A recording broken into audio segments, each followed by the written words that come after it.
स्वागत है बच्चों आपका आपके अपने चैनल सीरीज मेला में। आज हम बीपीएससी टीआरई 4.0 टीजीटी इकोनॉमिक्स के पार्ट 2 का सीरीज लेकर के आए हैं। पिछले सीरीज में हमने कुछ क्वेश्चन की बात की थी और आज हम अपने आगे के क्वेश्चन को देखने वाले हैं।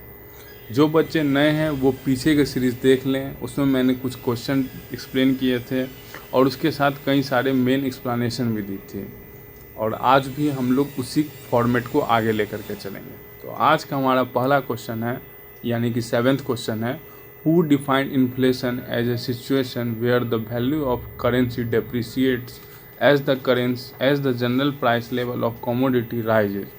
किस मुद्रास्फीति को उस स्थिति के रूप में परिभाषित किया है जहां मुद्रा का मूल्य घटता है और वस्तुओं का सामान्य कीमत स्तर में वृद्धि होती है। तो ऑप्शन है Geoffrey Crowther, option B John Stuart Mill, option C Milton Friedman, option D more than one of the above, उपयुक्त में से एक से अधिक, option E none of the above. तो आप लोग इस क्वेश्चन के आंसर को एक बारी देखेंगे और अपने पास एक नोटबुक लेकर के बैठें और देखें कि आपका कितना क्वेश्चन सही होता है। तो चलिए स्टार्ट करते हैं। बात करें ऑप्शन बी की, तो option B John Stuart Mill, JS Mill भी कहते हैं इन्हें। इन्होंने क्वांटिटी थ्योरी ऑफ मनी, मुद्रा के परिमाण सिद्धांत दिया था। इसके तहत मिल का मानना था कि यदि बाजार में मनी सप्लाई, मुद्रा की आपूर्ति दुगनी कर दी जाए तो वस्तुओं की प्राइसेस भी दुगनी हो जाती है, यानी उनकी वैल्यू ऑफ मनी आधी रह जाएगी।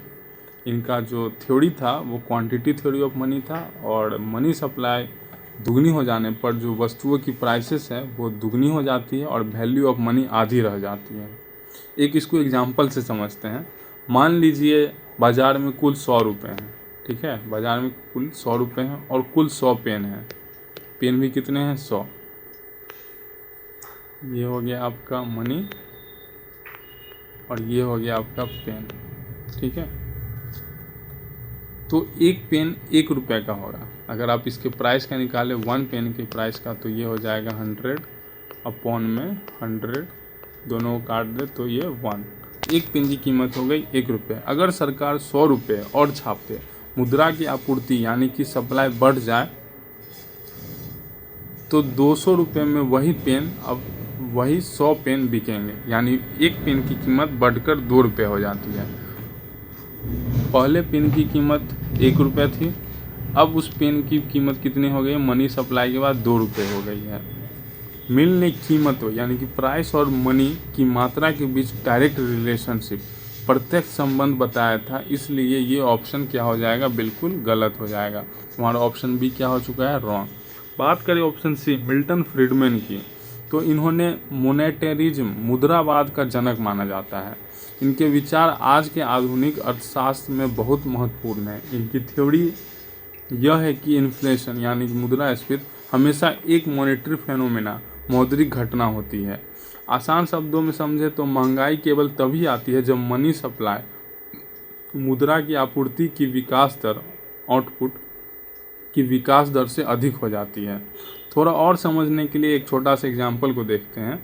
मान लीजिए कि फैक्ट्री में बिस्कुट के पैकेट का प्रोडक्शन उतना ही हो रहा है, लेकिन लोगों के पास खर्च करने के लिए पैसा बहुत ज़्यादा आ गया है, तो लोग उन बिस्कुटों के लिए ज़्यादा बोली लगाएंगे, जिससे मनी का सप्लाई बढ़ जाएगा और महंगाई बढ़ जाएगी। तो ये ऑप्शन भी गलत हो जाएगा, क्योंकि हमारा क्वेश्चन करेंसी के डिप्रिसिएशन और जनरल प्राइस लेवल पे बात कर रहा है। अच्छा, एक बात और, फ्रीडमैन के अनुसार सरकार को महंगाई रोकने के लिए केवल सेंट्रल बैंक यानी कि केंद्रीय बैंक के जरिए पैसे की छपाई और बहाव का वो नियंत्रण करना चाहिए। और आप लोग जानते हैं कि भारत का सेंट्रल बैंक आरबीआई है। कमेंट में आरबीआई का फुल फॉर्म मेंशन कीजिएगा। बात करें हम ऑप्शन ए की, जेफरी क्राउथर, इन्होंने मुद्रास्फीति, इन्फ्लेशन का जो डिफिनीशन या परिभाषित किया था वो काफ़ी प्रसिद्ध है, क्योंकि यह मुद्रा की क्रय शक्ति, परचेसिंग पावर पर सीधा प्रहार करता है। इनका कहना था कि मुद्रास्फीति का मतलब केवल महंगाई नहीं बल्कि इसका मतलब पैसे की ताकत को कम करना है। क्राउथर की परिभाषा को आप इस उदाहरण से समझा सकते हैं, जैसे कि नंबर 1, राइज इन प्राइस, कीमतों में बढ़ना। इन्होंने 2 पॉइंट में समझाए थे। इसमें पहला पॉइंट है प्राइस का बढ़ना, और दूसरा पॉइंट है आपका डेप्रिसिएशन ऑफ करेंसी, करेंसी का घटना। पहले प्राइस के बढ़ने को समझते हैं। मान लीजिए पिछले साल 10 रुपये में 5 टॉफ़ी आती थी, इस साल 10 रुपये में केवल 2 टॉफ़ी आती है। यह टॉफ़ी की कीमत बढ़ गई है। पहले 10 थी, अब पहले 10 रुपये में कितनी आ रही थी? 5 टॉफ़ी। अब 10 रुपये में कितनी आ रही है? 2 टॉफ़ी। 5 टॉफ़ी दिखाता है कि पर टॉफ़ी 2 रुपये थी, अब 2 टॉफ़ी दिखाती है कि पर टॉफ़ी 5 रुपये हो गई है। यानी कि क्या हो गया है? प्राइस में बढ़ोतरी हो गई है। टॉफ़ी के प्राइस में क्या हो चुका है? बढ़ चुका है। दूसरा पॉइंट है करेंसी का मूल्य घटना। गौर करें कि नोट वही 50 रुपये का है, लेकिन अब उसकी ताकत कम हो गई है, क्योंकि पहले जितना सामान नहीं खरीद पा रहे थे, पहले जितना सामान अब हम नहीं खरीद पाते हैं। पहले हम लोग 50 रुपये में न जाने क्या क्या खरीद लेते थे, लेकिन अब देख लीजिए 50 रुपये में क्या ही मिलता है। मार्केट में अब जाइएगा तो आपको 50 रुपये में बहुत ना के बराबर कोई सामान मिलता है। महंगाई इतनी तेज़ी से बढ़ रही है, इसलिए मैं बोल रहा हूँ बाबू लोग, अभी कैसे भी जॉब ले लो, जान लगा दो, पढ़ाई में बस सोच कर ठान लो कि TRE 4 में एक सीट लेकर ही आना है।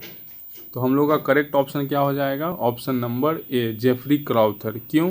क्योंकि ये वैल्यू ऑफ करेंसी डेप्रिसिएशन की भी बात करते हैं और प्राइस के लेवल की घटने की भी बात करते हैं। तो our correct answer is option number A. चलते हैं अगले क्वेश्चन पे। What is the primary purpose of making a crossing on a demand draft? Demand draft को क्रॉस करने के मुख्य उद्देश्य क्या होते हैं? To ensure payment is made only through a bank account, ताकि भुगतान केवल बैंक खाते के माध्यम से ही किया जा सके। Option B, to facilitate immediate cash payment over the counter, ताकि काउंटर पर तुरंत नकद भुगतान किया जा सके। Option C, to allow the beneficiary to receive payment in cash, ताकि लाभार्थी नकद में भुगतान प्राप्त कर सके। उपयुक्त में से एक से अधिक, उपयुक्त में से कोई नहीं। सबसे पहले आप पॉज लेंगे, फिर इस क्वेश्चन का आंसर करेंगे और फिर मेरे साथ इसका वेरीफाई करेंगे।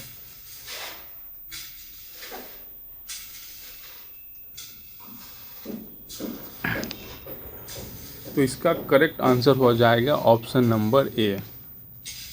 जब हम किसी डिमांड ड्राफ्ट या चेक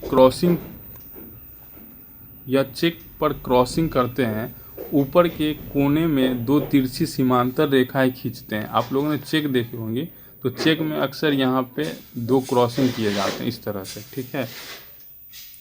उसका सबसे जो मेन कारण है वो सिक्योरिटी के पर्पज़ से किया जाता है। किसके लिए? सिक्योरिटी के पर्पज़ के लिए। चलो इसको समझते हैं। क्रॉसिंग का मतलब है कि अब इस DD का पैसा काउंटर पर नकद कैश नहीं मिलेगा। बैंक यह पैसा केवल उस व्यक्ति के बैंक अकाउंट या बैंक खाते में जमा करेगा जिसके नाम से DD लिखा गया है। चूँकि पैसा खाते में जाता है, इसलिए अगर भविष्य में कोई धोखाधड़ी हो तो यह आसानी से पता लगाया जा सकता है कि पैसा किस व्यक्ति के खाते में गया है। बात करें ऑप्शन बी और ऑप्शन सी की, तो इसका संबंध कैश पेमेंट, नकद भुगतान से है। यदि कोई DD क्रॉस नहीं किया गया है, इसे ओपन DD कहते हैं, तो उसका भुगतान काउंटर पर नकद लिया जा सकता है। लेकिन क्रॉसिंग करने का उद्देश्य ही नकद भुगतान को रोकना है, ताकि चोरी या गलत हाथों में पैसे जाने से बचाया जा सके। आसान सा एग्जाम्पल से एक बारी समझ लेते हैं। मान लीजिए आपने अपने दोस्त राहुल, नाम तो सुना ही होगा, को 1000 रुपये का DD भेजा बिना क्रॉसिंग वाला। आपका दोस्त राहुल, उसे आपने एक DD भेजा है, वो भी बिना क्रॉसिंग वाला। अगर वो DD किसी अजनबी को मिल जाए तो वो बैंक जाकर राहुल बनकर काउंटर से नकद पैसे ले सकता है। बैंक को पता भी नहीं चलेगा कि असली राहुल कौन था। अब उसके आपने एक क्रॉसिंग वाला DD दे दिया है इस तरह करके। तो क्रॉसिंग वाला DD, अब अगर वो अजनबी बैंक जाता है तो वह बैंक कहेगा कि हम कैश नहीं देंगे, यह पैसे केवल राहुल के खाते में ही जाएंगे। अब वह अजनबी पकड़ा जाएगा क्योंकि उसके पास राहुल के नाम का बैंक खाता नहीं होगा। मेरे साथ जल्दी से कुछ टर्म समझ लीजिए और उसे नोट्स बना लीजिए। क्रॉसिंग, चेक या डीडी के कोने पर 2 तिरछी रेखाएं खींचना, इसी को क्या बोलते हैं? क्रॉसिंग बोलते हैं। ठीक है। कैश पेमेंट, बैंक काउंटर पर सीधे पैसे मिलना। जब आप बैंक जाते हो, काउंटर पर सीधे पैसे लेते हो तो उसे क्या बोलते हैं? Cash payment. तीसरा, बेनिफिशियरी, यह व्यक्ति जिसे पैसे मिलना है उसे बोलते हैं बेनिफिशियरी। जैसे कि राहुल को आपने भेजा था तो राहुल हमारे लिए क्या हो गया? बेनिफिशियरी। सिक्योरिटी मेजर, धोखाधड़ी फ्रॉड से बचने का तरीका, जो हम लोग यहाँ पे क्रॉस करते हैं सिक्योरिटी पर्पज़ के लिए, इसे क्या बोलते हैं? Security measures. तो इसका आंसर क्या हो गया? ऑप्शन नंबर ए। और बाकी ये दोनों ऑप्शन क्या हो गया? हमारे गलत हो गए। अब चलते हैं क्वेश्चन नंबर 9 पर। Which list of the 7th schedule include subject like banking, currency and external affair. 7वीं अनुसूची की किस सूची में बैंकिंग, मुद्रा और विदेशी मामलों जैसे विषयों को शामिल किया गया है? तो आपके ऑप्शन है, ऑप्शन ए यूनियन लिस्ट, संघ सूची, राज्य सूची, समवर्ती सूची, उपयुक्त में से कोई नहीं, उपयुक्त में से एक से अधिक। तो इसे पॉज करेंगे, एक आंसर टिक करेंगे, हो सके तो कमेंट कीजिए।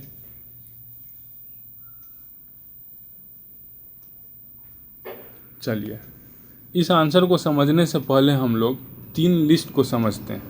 भारतीय संविधान यानी कि इंडियन कॉन्स्टिट्यूशन की 7वीं अनुसूची 7th शेड्यूल केंद्र और राज्य के बीच शक्ति के बंटवारे को स्पष्ट करती है। इसमें 3 सूचियों की लिस्ट दी गई है। कितने सूचियां हैं इसमें? 3 सूचियां हैं। तीनों को समझते हैं। सबसे पहली आती है यूनियन लिस्ट यानी कि संघ सूची। यूनियन लिस्ट जिसे हम संघ सूची भी बोलते हैं। इस सूची में वे विषय, सब्जेक्ट शामिल होते हैं जो नेशनल इम्पोर्टेंस, राष्ट्रीय महत्व के होते हैं। इन पर कानून बनाने का अधिकार केवल सेंट्रल गवर्नमेंट यानी कि केंद्र सरकार का होता है। अच्छा, विषय में क्या क्या हो सकता है? जैसे कि बैंकिंग से रिलेटेड, करेंसी मुद्रा से रिलेटेड, विदेशी मामले एक्सटर्नल अफेयर्स, रक्षा या डिफेंस से रिलेटेड, रेलवे से रिलेटेड, ये सब किसके अंदर आ जाएंगे? यूनियन लिस्ट के अंदर। सोचिए अगर हर राज्य की अपनी अलग मुद्रा करेंसी होती तो व्यापार करने में कितना मुश्किल होता है। इसलिए ये पूरे देश के लिए एक समान होने चाहिए। तो इन्हें किस में डाला गया? यूनियन लिस्ट यानी कि हमारी फर्स्ट लिस्ट में, जिसे क्या बोलते हैं? संघ सूची। फिर आता है दूसरा यानी कि स्टेट लिस्ट। इसमें वे विषय होते हैं जो स्थानीय या क्षेत्रीय महत्व के होते हैं। इस पर कानून स्टेट गवर्नमेंट, राज्य सरकार बनाती है। इसके विषय की बात करें तो इसमें क्या क्या होंगे? जैसे कि पुलिस, वो जैसे स्टेट पुलिस होती है ना, तो पुलिस हो गए, फिर एग्रीकल्चर हो गए, फिर पब्लिक हेल्थ हो गए, जो भी आसपास के आपके अस्पताल होते हैं, पब्लिक हेल्थ। फिर आती है सैनिटेशन, स्वच्छता, नगर निगम, ये सब हो गया। तो ये सब किसके अंदर आते हैं? सेकेंड लिस्ट यानी कि स्टेट लिस्ट के अंदर। ठीक वैसे ही जब स्टेट और सेंट्रल दोनों मिलकर डिसीजन लेते हैं तो उसे हम समवर्ती सूची यानी कि कंकरेंट लिस्ट बोलेंगे, जो कि हमारे तीसरे नंबर का लिस्ट आता है। तीसरा कौन सा हो गया? कंकरेंट लिस्ट, जो स्टेट और सेंट्रल दोनों का मिली जुली भगत होती है। इन विषयों पर केंद्र और राज्य दोनों मिलकर कानून बना सकते हैं, लेकिन अगर दोनों के बीच विवाद हो तो केंद्र का कानून मान्य होता है। कभी कभी दोनों के आपसी सहमति नहीं बनने पर हम लोग लास्ट डिसीजन किसके लेते हैं? सेंट्रल का लेते हैं। बट ऐसा जल्दी नहीं होता है, डिसीजन बन ही जाती हैं। इसके अंदर के विषय की बात करें तो एजुकेशन से रिलेटेड, फॉरेस्ट हो गए, जो भी जंगल होते हैं उस एरिया के, विवाह, मैरिज एक्ट रूल, ये सब। तो जो चीज़ पूरे देश के लिए एक होनी चाहिए, जैसे पैसा, सेना, वो संघ यूनियन के पास है। जो आपके शहर या खेत से जुड़ी है वो राज्य के पास होते हैं। अब क्वेश्चन कहता है कि करेंसी, मुद्रा और विदेश मामला, तो ये सब किसके अंदर आ जाएंगे? ये सब हमारी यूनियन लिस्ट यानी कि केंद्र के अंदर आ जाएंगे। बैंकिंग यूनियन देखता है, यानी कि संघ सूची देखता है। करेंसी भी संघ सूची का हो गया, एक्सटर्नल अफेयर भी संघ सूची का। तो हमारे करेक्ट ऑप्शन कौन से हो गए? ऑप्शन नंबर ए। बाकी का लिस्ट भी आप लोग समझ गए होंगे, तो उनकी छोटी छोटी नोट्स साथ में बनाते जाएं ताकि आपका रिवीजन में कोई दिक्कत ना हो। अब चलते हैं क्वेश्चन नंबर 10 पे। Which global institution is responsible for the publication of annual human development report HDR? किस वैश्विक संस्था द्वारा प्रतिवर्ष मानक विकास रिपोर्ट HDR प्रकाशित की जाती है? United nation development programme UNDP के द्वारा, ऑप्शन बी UNESCO यूनेस्को द्वारा, ऑप्शन सी WWF के द्वारा, या उपयुक्त में से एक से अधिक, या उपयुक्त में से कोई नहीं। इसका आप लोग खुद से आंसर करेंगे।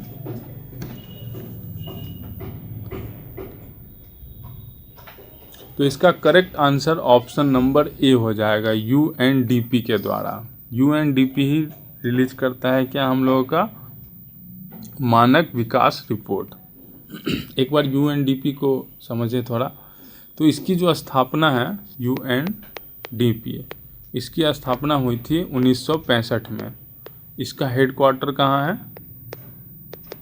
न्यूयॉर्क सिटी में। कहाँ है? न्यूयॉर्क सिटी, US के अंदर। आप लोग इसको याद रखेंगे, BPSC अक्सर कई बार ये सब पूछ देता है, इसका स्थापना डेट कब है, इसका हेडक्वार्टर कहाँ है।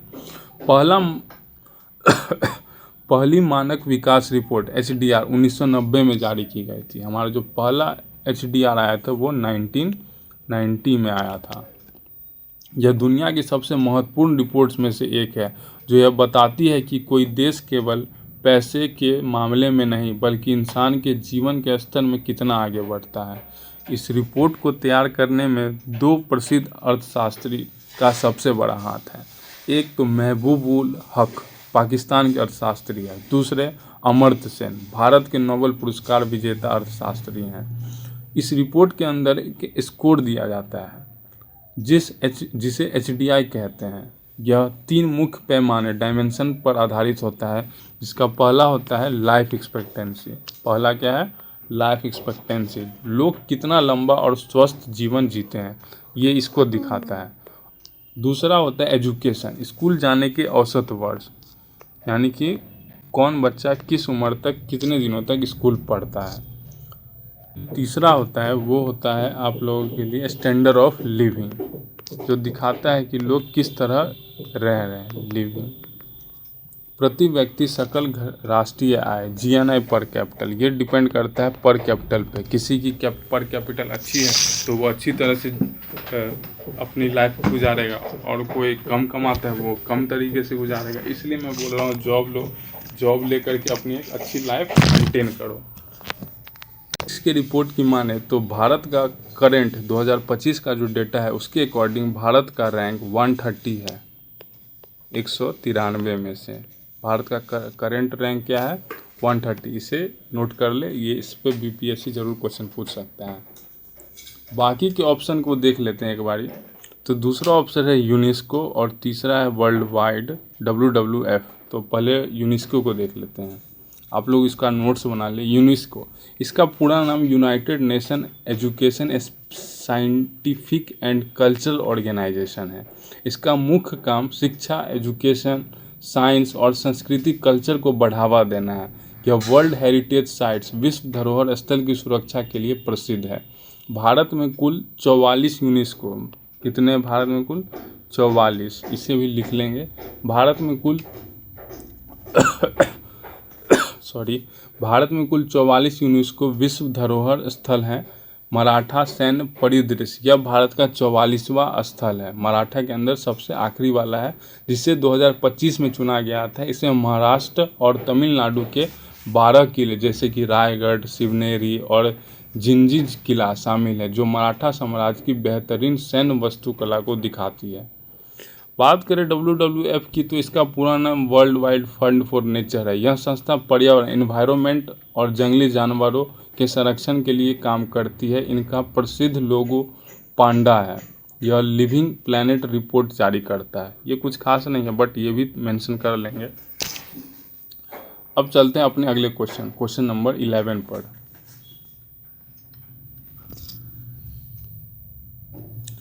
Gross domestic product is defined as the total market value of which of the following produced during a specific financial year। GDP एक विशेष वर्ष के दौरान उत्पादित किस श्रेणी का कुल मूल्य है? All goods and services, all final goods and services, all intermediate goods and services, सभी मध्यवर्ती वस्तुएं और सेवाओं का, उपयुक्त में से एक से अधिक, उपयुक्त में से कोई नहीं। तो इसका आंसर करेंगे, इसका करेक्ट ऑप्शन हो जाएगा option number B, all final goods and services, सभी अंतिम वस्तुएं और सेवाओं का।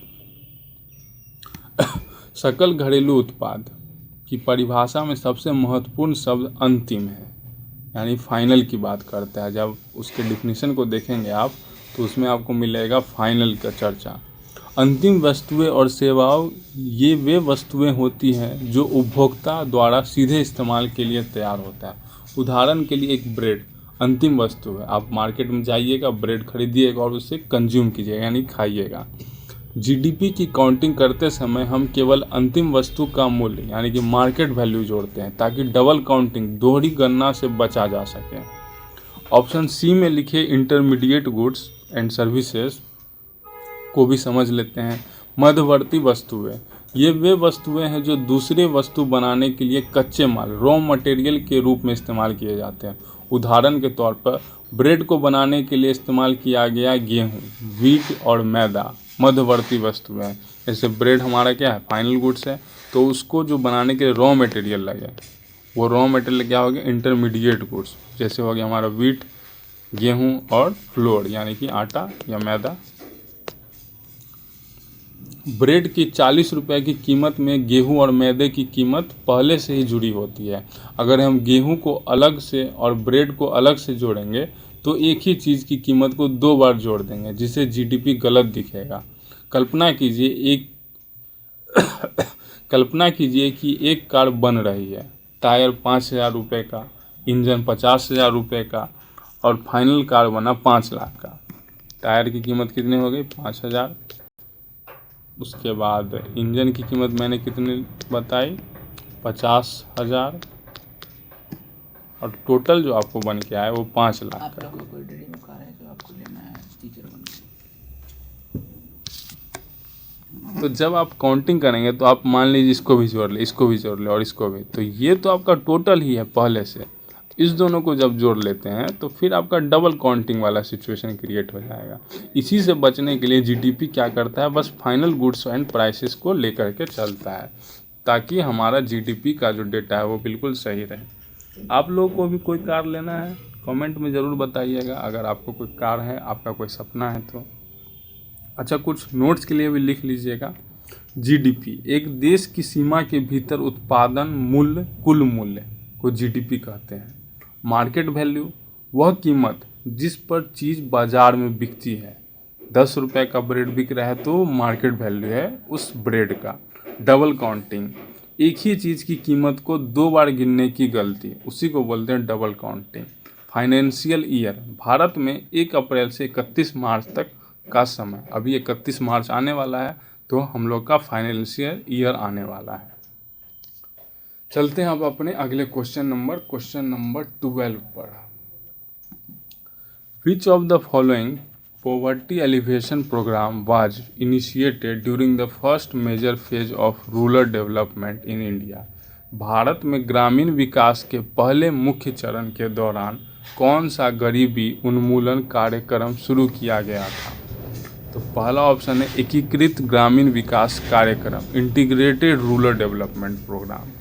दूसरा मनरेगा। तीसरा स्वर्ण जयंती ग्राम स्वरोजगार योजना। चौथा ऑप्शन उपयुक्त में से एक से अधिक। पांचवा उपयुक्त में से कोई नहीं। आप पॉज करेंगे वीडियो को, इसका आंसर अपने कॉपी में लिखेंगे, फिर मेरे साथ मैच करेंगे और कॉन्सेप्ट का नोट्स बनाते हुए इस क्वेश्चन को कंप्लीट करेंगे। तो इसका करेक्ट आंसर होगा ऑप्शन नंबर ए, ग्रामीण एकीकृत ग्रामीण विकास कार्यक्रम। इसकी घोषणा 1978-69 में की थी। 1978 और 79 के बीच की गई थी।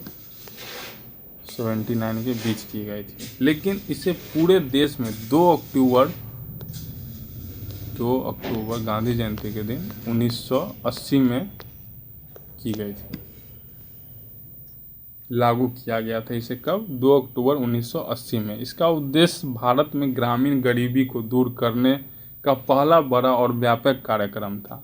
इसका मुख्य लक्ष्य गरीबी रेखा के नीचे बीपीएल रहने वाले परिवारों को सब्सिडी और लोन देकर स्वरोजगार के अवसर प्रदान करना था।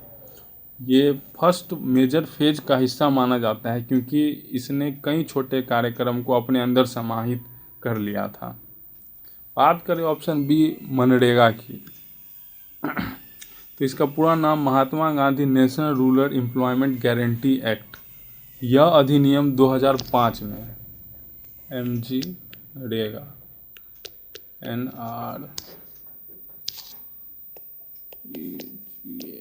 मनरेगा यह 2005 में क्या हो गया था, पास हुआ था, बट 2 फरवरी 2006 में लागू हुआ था। 2 फरवरी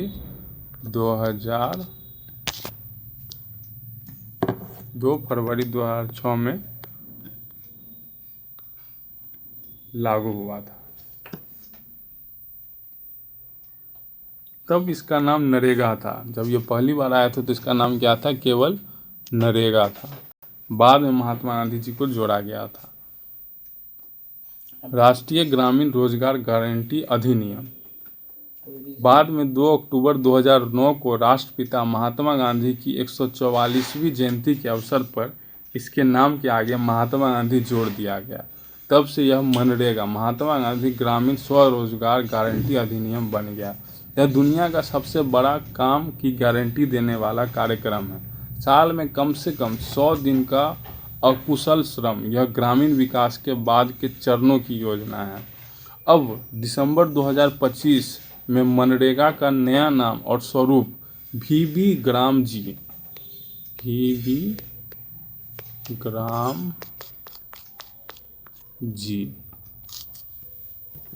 विकसित भारत गारंटी फॉर रोजगार एंड आजीविका मिशन ग्रामीण।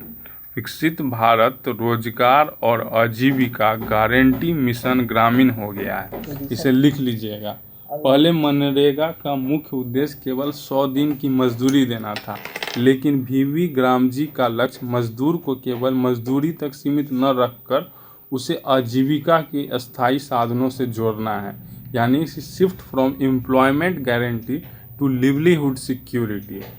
इस नए मिशन के तहत मजदूरों को स्किलिंग कौशल प्रशिक्षण दिया जाता है ताकि भविष्य में केवल शारीरिक श्रम पर निर्भर न रहकर और बेहतर काम कर सीख सकें। Skill upgradation for rural work place, इसके ऊपर VV ग्राम जी के तहत अब काम किया जाता है। ये काफ़ी रिसेंट न्यूज़ है तो इसे आप लोग ध्यान रखेंगे और हो सकता है कि इस बार आपसे ये क्वेश्चन पूछ दिया जाए कि मनरेगा का न्यू नियम या फिर न्यू जो उसका परिवर्तन हुआ है, न्यू स्वरूप दिया गया है, वो क्या है। तो VV ग्राम जी इसके फुल फॉर्म और इसके बारे में जो मैंने आपको बताया वो इसका नोट्स बना लेंगे छोटा सा। के ऑप्शन नंबर सी की स्वर्ण जयंती ग्राम रोजगार योजना। इसे 1 अप्रैल 1999 में इसकी शुरुआत हुई थी। इसने IRDP और अन्य योजनाएं जैसे कि ट्राइसिम DWCRA की स्थान लिया था। इसका मुख्य focus self help group SFG, आपके गांव में भी आसपास होगा ही, यानी स्वयं सहायता समूह के माध्यम से गरीबी दूर करना था। बाद में 2011 में इसी का नाम बदलकर NRLM national rural livelihood mission कर दिया गया था। अच्छा, कुछ इम्पोर्टेंट पॉइंट जो BPSC अक्सर पूछता है। IRDP मुख्य रूप से छठी पंचवर्षीय योजना 6th 5 ईयर प्लान योजना का हिस्सा है। IRDP कब का योजना है? 6th 5 ईयर प्लान का। और IRDP का मुख्य ध्यान छोटा और सीमांत किसान, स्मॉल और मार्जिनल फार्मर, खेतिहारी मजदूर और ग्रामीण कारीगरों पर था। सबसे पहले एक क्रम को समझ लेंगे, इसका नोट्स जरूर बना लेंगे, ये अक्सर BPSC आपसे पूछ सकता है।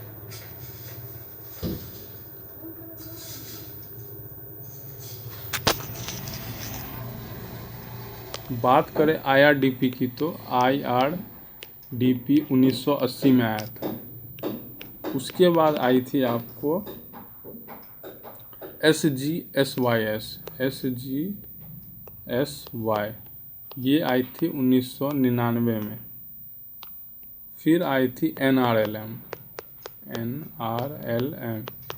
2011 में। अब इसे आजीविका के नाम से जाना जाता है। अब इसका नाम क्या हो चुका है? आजीविका। ठीक है, चलिए, तो इसका करेक्ट आंसर क्या था? ऑप्शन नंबर ए। अब चलते हैं, क्लास ख़त्म होता है। आप लोग चैनल को सब्सक्राइब कीजिए और ऐसे ही क्वेश्चन को पूरा करने के लिए चैनल से जुड़िए। लाइक कीजिए, कमेंट कीजिए आपको आज का क्लास कैसा लगा। अगर आपको कुछ पसंद नहीं आया, कुछ चेंज करना है, तो वो भी कमेंट कीजिए, हम उस पर काम करेंगे। और हमारा आत्मविश्वास बनाए रखने के लिए आपका आत्मविश्वास प्रबल होना ज़्यादा ज़रूरी है। तो आप अपनी मेहनत ज़रूर लाइए, हम आपके साथ अंत तक खड़े रहेंगे। Thank you so much.